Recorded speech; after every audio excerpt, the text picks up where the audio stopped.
திருப்பூர் மாவட்டம் அவிநாசி அருகே ஆக்கிரமித்து கட்டப்பட்ட கோவிலை அகற்ற எதிர்ப்பு தெரிவித்து இந்து முன்னணியினர் போராட்டத்தில் ஈடுபட்டதால் அவர்களுக்கும் போலீசாருக்கும் இடையே தள்ளுமுள்ளு ஏற்பட்டது. அவிநாசியை அடுத்த ஈட்டி வீரம்பாளையம் ஊராட்சி ராக்கியாப்பட்டி பகுதியில் புறம்போக்கு நிலத்தில் கோவில் கட்டப்பட்டுள்ளதாக கூறப்படுகிறது. இதை போலீஸ் பாதுகாப்புடன் வருவாய்த்துறையினர் பொக்லைன் இயந்திரம் மூலம் இடித்து அகற்றினர்.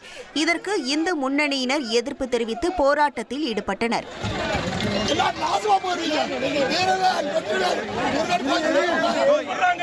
தமிழ்நாட்டில் இந்துக்களுக்கு எந்தவித பாதுகாப்பும் இல்லை. மாநில தலைவர் தாக்கி இருக்கிறாங்க.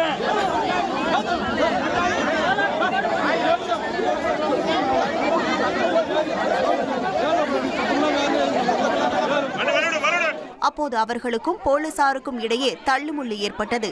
இதனிடையே அங்கு வந்த இந்து முன்னணி தலைவர் காடேஸ்வரா சுப்பிரமணியத்துக்கும் தள்ளுமுள்ளு காரணமாக காயம் ஏற்பட்டதால் அவர் அரசு மருத்துவமனைக்கு அழைத்து செல்லப்பட்டார். போராட்டத்தில் ஈடுபட்ட 100க்கும் மேற்பட்டோரை போலீசார் கைது செய்து அழைத்து சென்றனர். இனி செல்லும் இடமெல்லாம் செய்தி. தந்தி டிவியின் வாட்ஸ்அப் சேனலை ஃபாலோ பண்ணினா செல்லருக்கும் இடமெல்லாம் செய்தி. இதோ QR கோட் இப்பவே ஸ்கேன் பண்ணுங்க, ஃபாலோ பண்ணுங்க.